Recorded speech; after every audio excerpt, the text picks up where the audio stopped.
continue on with our interview with United States Navy cook Dan Graham. So Dan, you really interacted with the other cooks, and obviously because you're working as a team. How many other cooks were there on the ship with you? Well, they had different shifts, of course. Yeah, right. I'm trying to remember that now. I know I had a watch. Another guy had a watch. We had a lot of cooks. Oh yeah, I bet you did. And bakers. Yeah. Because we baked on board the ship too. Yeah. Because you were baking your own bread on board the ship. We bake our own bread and everything. Boy, the ship must have smelled pretty good when they were baking bread. And listen, we cooked 3 square meals every day for the crew, for the visitors, for everybody. Yeah. Did they have meat stuff on there? I know, like sausage, bacon.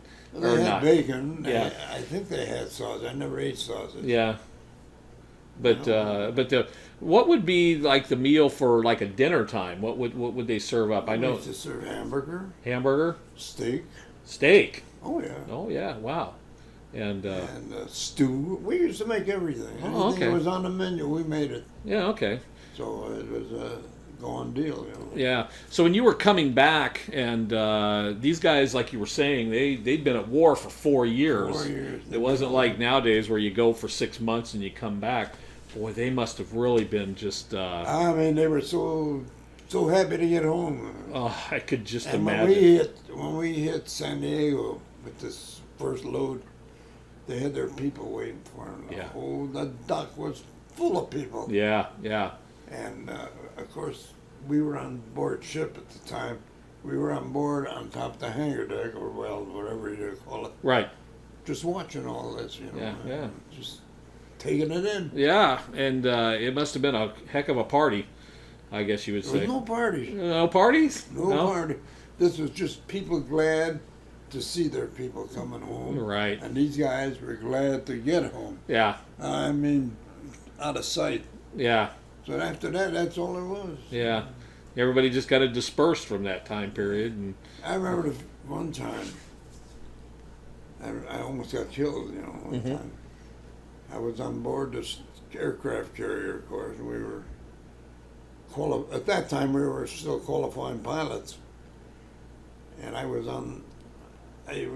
used to come up on one of these places where they used to side of the ship. Right. I'd watch them land and take off. Right. Then one of them missed the hook. Uh-oh. The landing hook. And here he comes. Yeah, right at you? Right at me. Wow. And boy, I was paralyzed. I couldn't move. Yeah. When that guy stopped, the wing was above us. Oh, wow. Yeah. And I never went up there again. No, you don't want to mess with that. Stay in the bottom of the ship there. Or not the bottom, but the bottom. Yeah, down in the galley. I used to hang around the galley a little bit. Yeah. When I was off duty, I'd go upstairs. I'd go anywhere I want. Yeah. Your bunking for you on a ship like that, it was pretty tight. We had our own quarters. You had your quarters, but how many guys to a bay? Was it? Well, the full deck there. Yeah. And we didn't have beds. We had bunks. Yeah. You hooked them up and then they dropped down and you slept there. Yeah. Did you ever have to come through some rough seas? What's that? Rough seas. Oh, yeah. Yeah. Oh, yeah. Yeah. That's a baby aircraft carrier, not Right. a big one. Right. And even like this, Yeah. Did guys get sick still? You ought to see them. Oh, I particularly the ones we were carrying. Yeah. Yeah. They were hanging over the deck all the time. Yeah. And there's nothing worse than being seasick. And I'll tell you something. I never got seasick, but somebody said some good advice before I got on board. Said, eat good. Yeah. You'll never feel sick. Yeah, there you go. It's true. Yeah. People say the same thing about flying. You think like, well, I'm not going to eat anything, go flying. Listen, you ever want to get scared of flying? Well, I was scared of flying when I went to the Philippines. This is when I was out of the service. We went to visit family. 16-hour trip. Yeah. And I was scared of flying. Oh, no.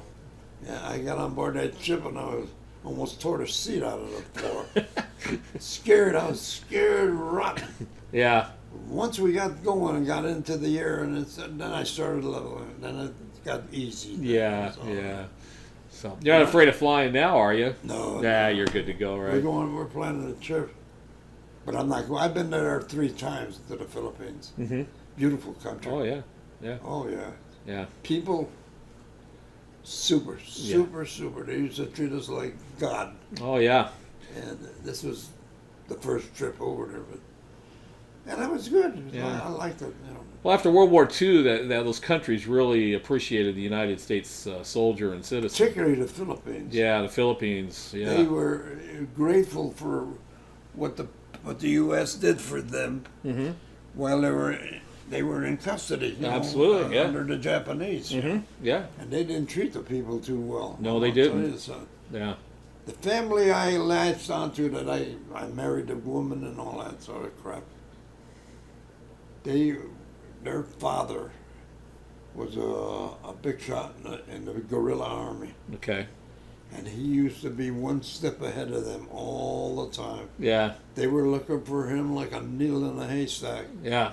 but they never caught him. Wow. Yeah. And he became mayor, and Yeah. He was a God, war He hero. was like God over there. Yeah. And those guerrilla Philippine fighters were. Oh, they were the best. Boy, they were good. They were good. So, all right. After that, I don't know. Yeah. All right. Well, we'll take another break here. We'll come back and we'll talk a little bit, maybe about after the war a little bit. Okay. So Civilian life? civilian life a little bit. Yeah. Okay. Yeah. Okay. So we'll be right back here at AV Veterans Talk. Thank you for joining us for this segment of AV Veterans Talk for Aerotech News.